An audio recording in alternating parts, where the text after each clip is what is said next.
안녕하세요. 네, 이번 시간 시작을 해보도록 하겠습니다. 자, 그러면 여러분들 아동과학 실강 문제 받으셨죠? 네, 1회 문제 풀어보도록 하겠습니다. 자, 여러분 문제 보고 좀 어떠셨어요? 되게 많다, 뭐 이런 생각 안 드셨어요? 그렇죠? 하다가 이렇게 하는 게 의미가 있나 싶으면서도 또 이왕이면 단순한 암기들은 지금 실강 문제를 통해서 여러분들이 좀 했으면 좋겠다라는 또 사심이 조금 들어서 여러분들한테 유임을 조금 더 많이 드렸습니다. 자, 첫 번째 볼게요. 성장 발달을 물어보는 거죠. 그러면 가로 1번 생리적인 증가다. 세포 중식 분화 과정을 통해서 수가 크기가 증가하는 양적 변화를 물어보는 거죠. 그렇기 때문에 이거는 성장에 해당하는 말이고요. 질적 변화로 성장에 따른 기능적 발달과 발달이죠. 그 다음에 신체 성장이 빠른 시기, 가장 빠른 것도 태아기고요. 제1급성장기가 영아기에 해당하죠. 제2급성장기는 청소년기죠. 그 다음에 림프계는 꼭 알고 계시라고 설명을 드렸었고요. 자, 성인 크기에 도달하는 게 언제라 그랬었죠? 6세. 그죠? 6세 때 성인 크기로 커지고요. 그래서 이때부터 편도선이나 아데노이드가 이제 문제가 되기 시작하죠. 갑자기 성인 크기로 갑자기 커지는 거예요. 그 다음에 성인 크기의 2배가 되는 게 여기서 곱하기 2 하라 그랬죠. 그러면 12세에 성인의 2배가 되는 거죠. 그 다음에 곱하기 3 하면 18세가 되는 거죠.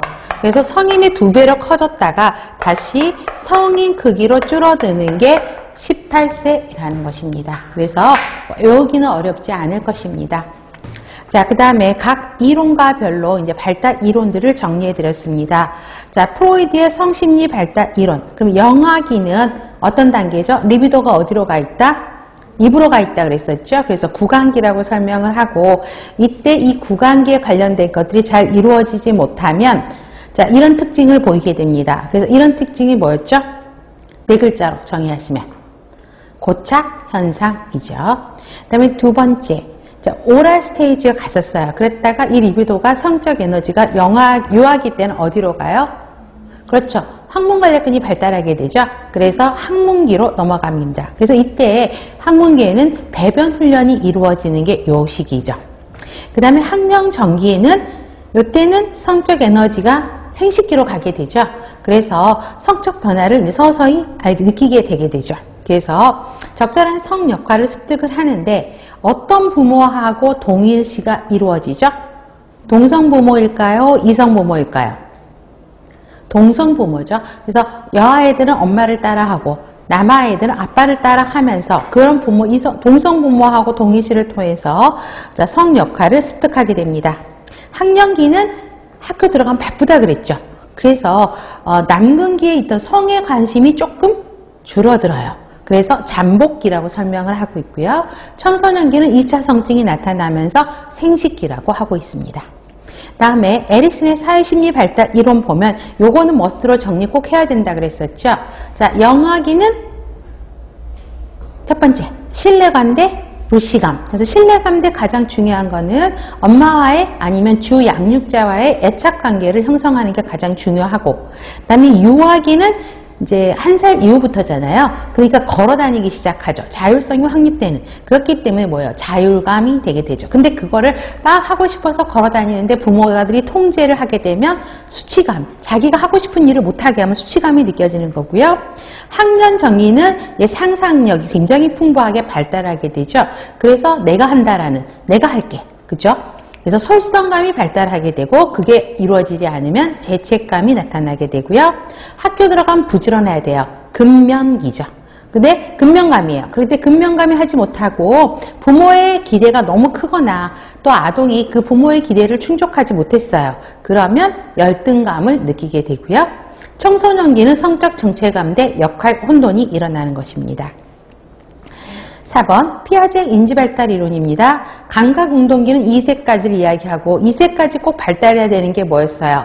대상, 연속성의 개념이죠. 대상이 있다라는 거, 눈앞에 보이지 않아도 대상이 존재한다라는 걸 알죠. 그래서 여러분 보세요. 엄마하고 애착관계가 잘 형성이 됐어.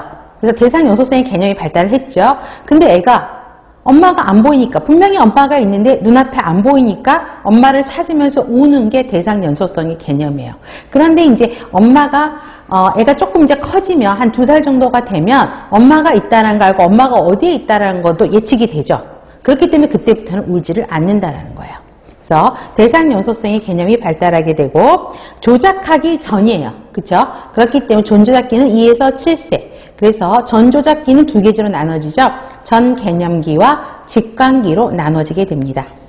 그 다음에 조작이 이제 학교 들어가면서부터죠. 그래서 조작을 하는 단계가 학교 들어가면서 7에서 11세라고 하는 거죠.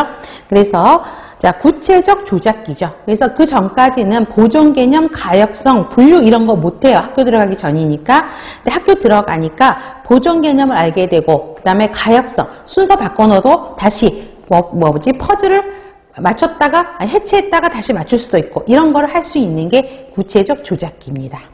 그 다음에 11살 사춘기죠. 이때부터 청소년기로 들어가게 되면 자, 추상적인 사고도 세우고 가설도 세워서 이론을 정립할 수 있고 체계적인 논리적인